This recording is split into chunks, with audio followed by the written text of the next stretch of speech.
बेरोजगारी भी है और शांति और प्यार का संदेश दे रहे राहुल गांधी जी। बहुत शानदार यात्रा चल रही है।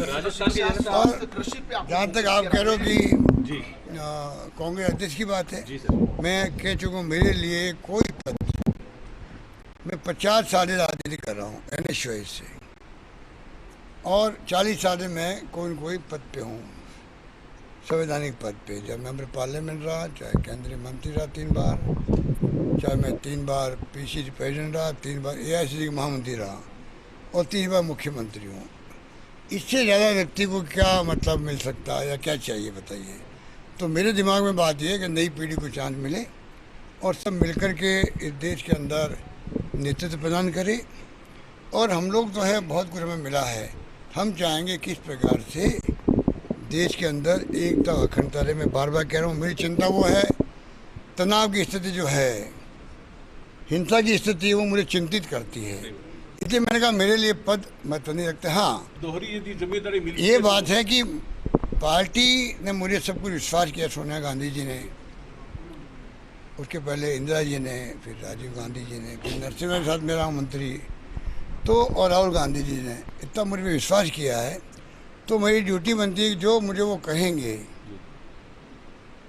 वो मैं उनकी बात को स्वीकार करके फिर राजनीति करता हूँ। देश की जनता आपकी तरफ देखती है और राजस्थान की जनता आपकी तरफ देख रही है, किस तरफ का रुख है? कैसे निभाएंगे सर, यदि कैसे जिम्मेदारी मिलती है दोहरी भूमिका? मैं कब कह रहा हूँ भाई, मैं तो ये तो मीडिया ने उड़ा दिया शुरू से ही। अशोक जाता है, जब ये बात कभी दिमाग में नहीं रही मेरे, मैं तो अगस्त में कह चुका हूँ, अगस्त के अंदर कह चुका हाईकमान को, अगला चुनाव जीतना बहुत आवश्यक है कांग्रेस के लिए। अगला चुनाव जीतना बड़ा रास्ता नहीं बचा रहा है कांग्रेस के बारे में। अगर कांग्रेस में जीतेंगे तो कांग्रेस सब राज्यों में जीतना प्रारंभ होगा, वापस पुनर्जीवित एक प्रकार मजबूती आएगी कांग्रेस के अंदर। ये बात मैं अगस्त में कह चुका हूँ। ये मेरा अध्यक्ष बना तो अभी नाम चलने लगा है, उसके पहले मैं कह चुका हूँ सोनिया जी को भी, हमारे जनरल सेक्रेटरी इंचार्ज माकन जी को भी। ये बात अभी तक किसी को मालूम नहीं है, पहली बार मैं बोल रहा हूँ आपके सामने। तो मैं जब उनको कह चुका हूँ पहले ही कि अगले चुनाव उसके नेतृत्व में लड़ा जाए, जिससे कि चुनाव जीतने की संभावना बढ़ जाए, चाहे वो मैं हूँ या मुझसे ज़्यादा कोई दूसरा है, तो उसका चयन कर लो और सरकार बनाओ। चुनाव जीतना हमारे लिए आवश्यक है, ये बात मैं अगस्त में कह चुका हूँ, 9 अगस्त को कह चुका हूँ। इसलिए मेरे लिए ये जो अफवाह चलाते हैं ना देश में, तो मीडिया अनफॉर्चुनेटली मीडिया को जमीनी हकीकत मालूम रहती नहीं है, मीडिया को बिल्कुल नहीं रहती है।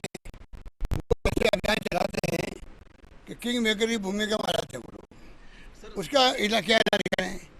जमीनी हकीकत से आप राजनीति करोगे या पत्रकारिता करोगे, मीडिया में अगर आप तथ्यों के आधार पर बात करोगे, कुछ मेहनत भी करोगे, मेहनत तो करते नहीं हैं।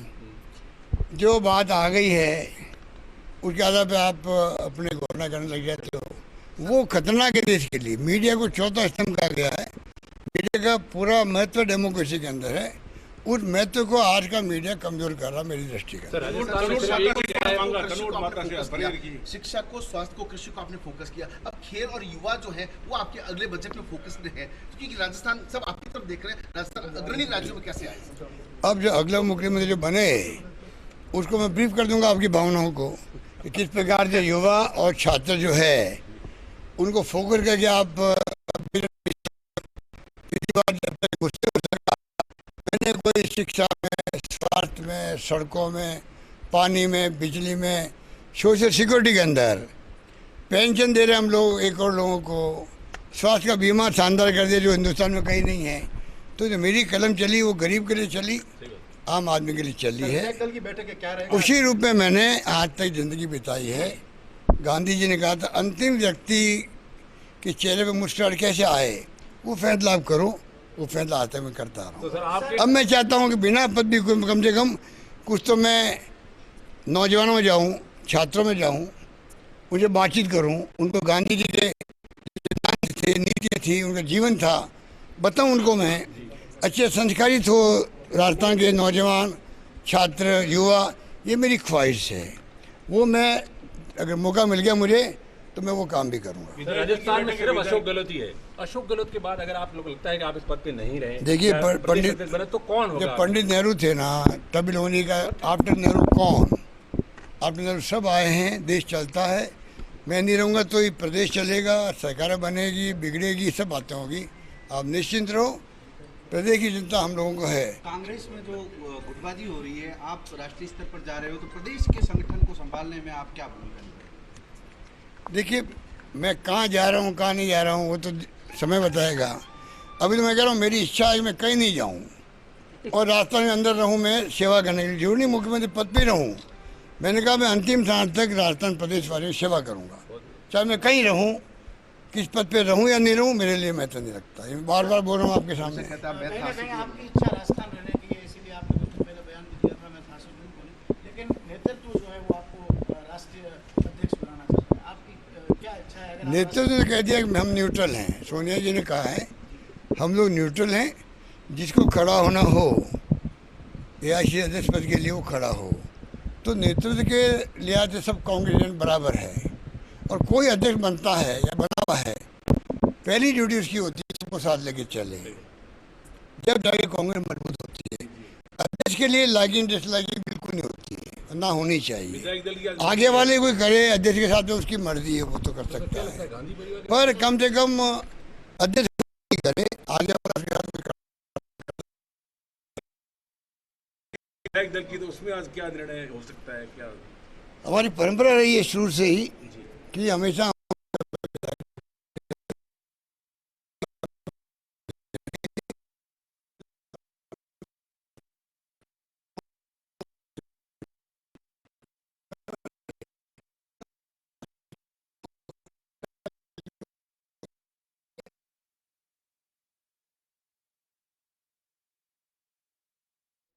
देखिए, तस्वीरें आपको दिखा रहे हैं जब तनोट देवी के मंदिर मुख्यमंत्री अशोक गहलोत पहुंचे। विजय स्तंभ पर पहुंचकर पुष्प चक्र अर्पित कर सबसे पहले सरहद पर शहीद हुए उन जवानों को उन्होंने नतमस्तक होकर याद किया, दर्शन उसके बाद किए, और साथ ही अभी आपने सुना मीडिया से मुखातिब होते हुए तनोट माता के दरबार में विजय स्तंभ की तस्वीरें हैं ये, पुष्पांजलि उन्होंने अर्पित की। पीसीसी चीफ गोविंद सिंह डोटासरा और मंत्री प्रताप सिंह खाचरियावास उनके साथ हैं। तनोट माता के दरबार में जाकर मुख्यमंत्री का अपने नामांकन से पहले, क्योंकि कांग्रेस के राष्ट्रीय अध्यक्ष के लिए नामांकन वो करने वाले हैं 27 या 28 तारीख सामने आ रही है, जब दिल्ली पहुंचकर नामांकन अपना दाखिल करेंगे।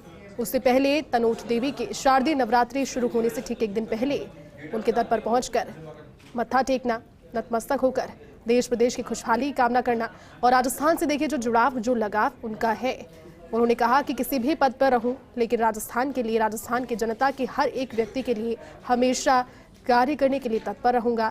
ये एक इच्छा उनकी है, और ये उन्होंने कहा कि ये मैसेज आज से नहीं, जबकि उनका नाम सामने आने लगा है राष्ट्रीय अध्यक्ष के तौर पर नामांकन के लिए जब जाएंगे। उन्होंने कहा कि इससे पहले भी मेरी दिली इच्छा यही हमेशा से रही है, और राजस्थान वासियों के लिए तो उन्होंने हमेशा कहा है कि मैं थांसू दूर नहीं, जब भी राजस्थान को उनकी ज़रूरत होती है हमेशा पहुंचते हैं। बतौर सूबे के मुखिया लगातार उन्होंने अपनी सेवाएं दी है, तीसरा कार्यकाल मुख्यमंत्री के तौर पर मुख्यमंत्री अशोक गहलोत का, लेकिन एक नई जिम्मेदारी और इस बार एक वृहद और बड़ी जिम्मेदारी के साथ में किस तरह से तस्वीरें बदलेंगी, ये देखने वाली बात होगी। तस्वीरें आपको दिखा रहे हैं तनोट माता के दरबार से।